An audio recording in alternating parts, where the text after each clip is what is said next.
деп күлген кезің әдемі. Керемет, керемет. Күшті. Және сізге сыйлық беріп жатыр ма кездесу барысында? Эфирдан соң біз кездесуге баратын болдық бір жерге.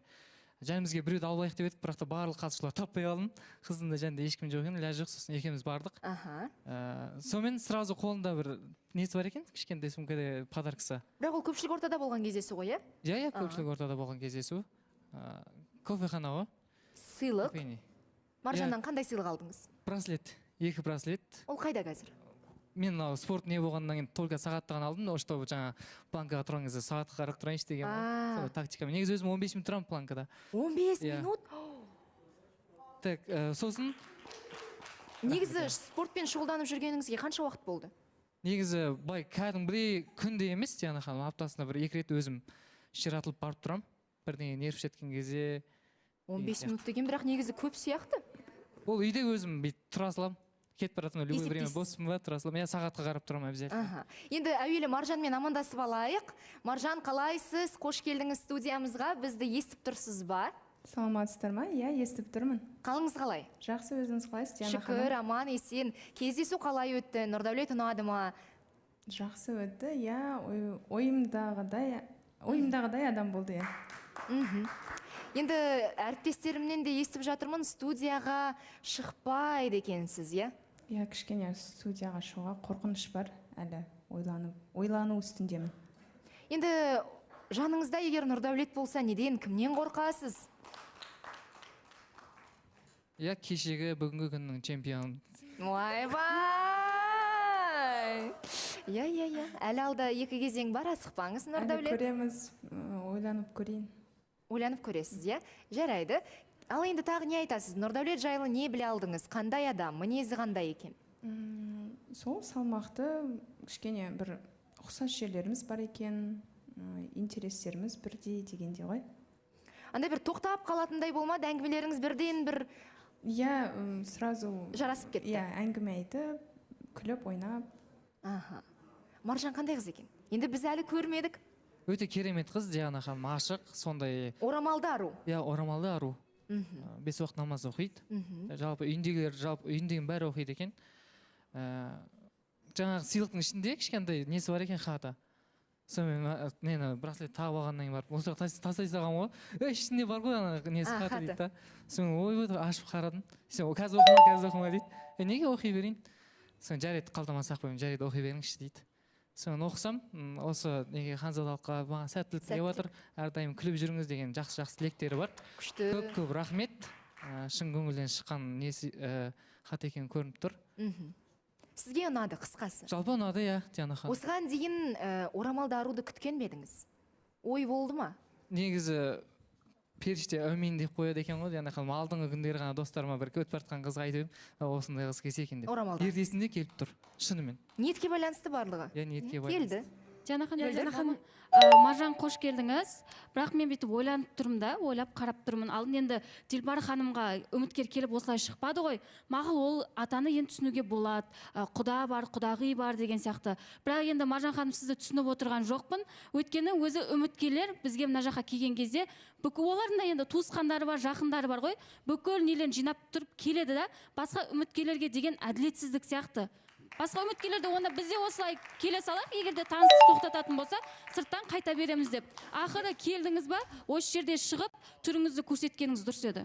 Иә, Диана ханым, мен мына жерде мөлдірге қоса кеткім келіп отыр, өйткені кеше эфирден шыққанда, енді жарты қатысушылар бар ма білмеймін, енді түрін көріп қалған кезіміз болды да, өте әдемі қыз екен, бірақ енді кеше өзі айтып кетті ғой, ертең шығамын эфирге деп. Сол нақты себебі неде болып тұр, соны түсінбей жатырмыз да? Қорқыныш пен уайым сияқты, Маржан, неге шыққыңыз келмейді, неден қорқып тұрсыз? Мен негізі ешқашанда эфирға шығып көрмегеннен кішкене адамда қобалжу деген болады. Болды, басқа ештеңе емес. Дилбар ханым? Иә, өткені мөлдір айтты, өткені маған келген бірінші үміткер тура осындай болып отырды терісі. Одан кейін мен ойлана келем, маған өте ыңғайсыз болатын, мен түсіндіріп айтқан болатын. Бұдан кейінгі келетін үміткерлер мен ондай қылып қабылдамас едім. Данияр? Маржан, саламатсыз ба? Қош келдіңіз. Енді сіз жаңағыдай иманды жолда 5 уақыт намазда екен. Сізде енді 3 кездесуден кейін міндетті түрде үйлену керек па? Ондай бар ма қағида, әлде жоқ па? Саламатсыздар ма? Жоқ, ол адамның ниетіне байланысты ғой, қалай Нұрдәулет екеуміз сөйлесіп, қалай бір-біріміздің тілімізді тапқанға дұрыс. байланысты ғой. Негізі кайынды барлығы жігіттің қолында, жігітке байланысты дейсіз ғой, Маржан? Мен үрлесіп көздің қайсы деп айтпаймын ғой. Сразу былай. Негізі даусыңыз сондай жіңішке күшті. Ол жайлы сөйлестік Диана ханым, егер де барлығы ол қыз айтпақшы, осы бүгін екінші эфир ғой бұйыртса, келесі үшіншісінде шығам деп маған уәдесін берді. Ағасымен де тағы да сөйлесетін кісілері бар, жаңа ағалары, туысқандары. Айжан? Диана ханым, енді Нұрдәулет бізді кешелі бері енді жаңағы жарыс басталғалы бері таңғалдырып жатыр ғой. Бәріміздің көз қарасымыз өзгеріп, кәдімгідей қыздар деген, әсіресе Эдуарды кешелі бері уайымдап, балет етіп, поддержка жасап, көздері жанып, шынымен де бір Нұрдәулетке деген көзқарасы бір 180 градусқа өзгеріп кеткен сияқты да Эдуардыңкі. Шынымен де бір енді ескі ханзада ескісімен, бір енді жаңа ханзадан өзі сайлап алған сияқты. Енді мен ойлаймын, Нұрдәулеттің де вкусы Эдуардыңкіндей сияқты меніңше. Енді үміткермен для приличия сыртта кездескен сияқты деп ойлаймын енді. Сіздер не айтасыздар? Жоқ, енді мына жерде кешелі бері енді қолдау көрсетіп жатқанға бәрі өйтіп қосып кетіп жатыр ғой. Бізде енді бұрынғыдай еш нәрсе жоқ. Жалпы бір нәрсе бәрі шешіліп қойған деп ойлаймын. Енді сыртта өздеріңіз бәрін көрдіңіздер. Енді өзінің үміткері бар екен. Бақыт тілеймін, барлығы оңынан болсын. Жоқ, негізі Эдуарда бұл жерде Асекеңе специально істеп отқан сияқты негізінде. Асекең қызғанып қалсын деп поддержка. Өйткені Эдуарда ортаға шыққан кезде маған сен сияқты слабый жігіттер ұнамайды деп тұрып айтқансың, Кімге айттыңыз? Эдуарда айтты ғой, Нұрдәулетке ортаға шыққан кезде маған сен сияқты слабый жігіттер, бүйтіп өзіне неуверен жігіттер ұнамайды деп тұрып айтты ғой. Мен сәл бір сөз түсінбей қалдым.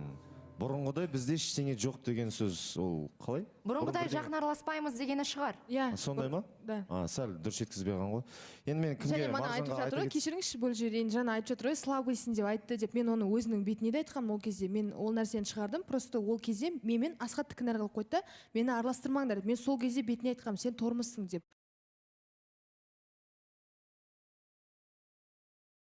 Ханзада байқауы Нұрдәулетке деген сіздің ойыңызды өзгертті ме? Жоқ, енді мықты екенімді көрген шығар, слабый емес екенімді көрген шығар. Тормыз емес екенімді көрген шығар. Бұл кезде сіз үндемеу керексіз. Сіз мақтанбау керексіз, Нұрдәулет. Бұның арты жақсылық қалып бармайды. Ер адам ретінде, өте жақсы, Аблай солай. Диана ханым жаңа енді. Кешіріңізші, Диана ханым, бір нәрсе айтып жүрсем бола ма? Маған мынау айтып жатқан әңгіменің барлығы ұнап жатқан жоқ, шықсам бола ма? Мәссаған. Қызғаныш деген осындай болады.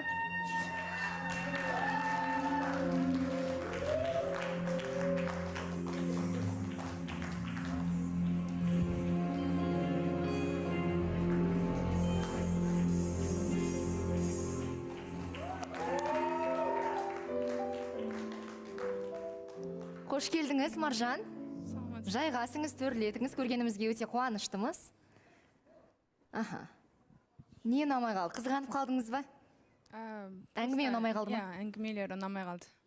Жақпай қалды дейсіз ғой, Қош келдіңіз, сұрап жүрейін едім, жаңа ағаларым деп жатыр едіңіз, ағаларыңыз қайда қалды деймін да, енді ат шықтыңыз ғой.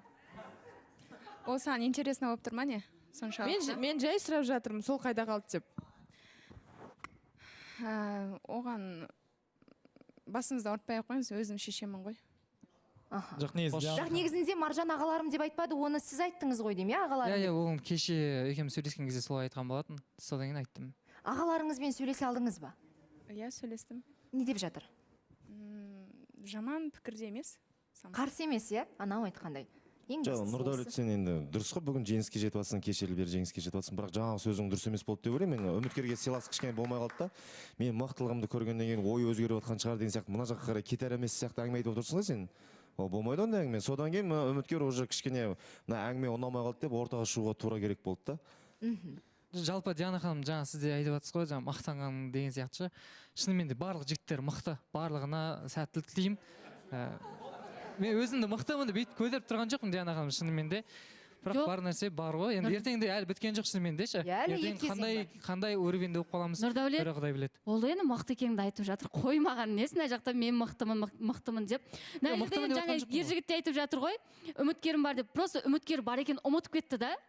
Мына жақта отырған жоқ болғаннан кейін. Енді осы жерге отырғаныңыз өте керемет болды. Енді ұмытпайды деп ойлаймын. И жаңағыдай Нұрдәулет мақтана бермеші. Жоқ, Диана ханым, мен олай ойламаймын да. Мен ержігітпен де мөлдірмен де келіспеймін. Негізі енді Нұрдәулет бүгін кәдімгі жеңіске жетіп жатыр. Кәдімгі эмоцияда отырған ер азамат. Бағана таңертең қалай күні басталды, я ол барлығынан соны ешбір мойынсымай, мына жерде кәдімгідей өз өнерін көрсетіп жатыр. Әрине мақтана берсін. Бүгін потому что Нұрдәулеттің күні, егер ертең біреудің басқа біреудің күні болса да, дәл солай адам өз-өзін мақтағысы келіп отырады.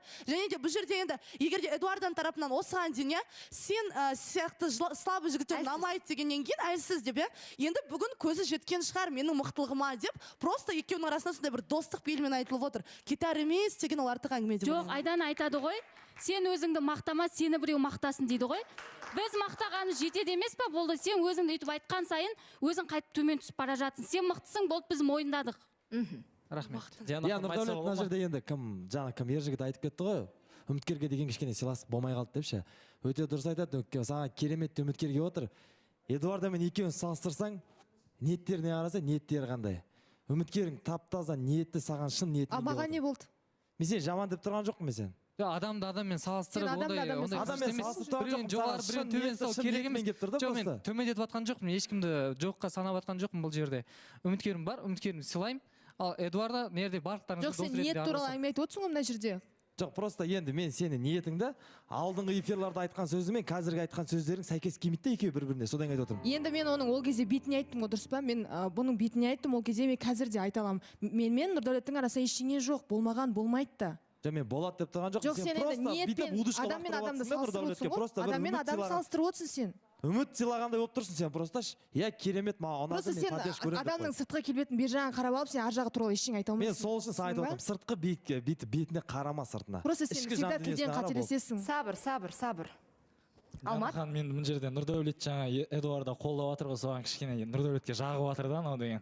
Бүйтіп қарап қояды, сөзінен де түсінікті болып жатыр да, кішкене бір.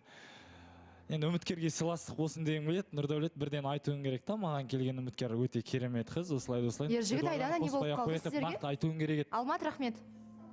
Не болып қалды Айдана, Ержігіт?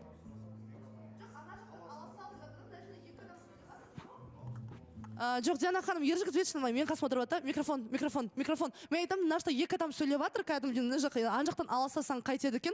Сен микрофонға неге әңгіме айтасың? Болды, тырыстықта қалдық. Бізде жарнама, тырысатындар тырысып алсын, өздеріне келетіндер өздеріне келіп алсын, одан кейін таныстық жалғаса ма жоқ па деген сұраққа жауап аламыз.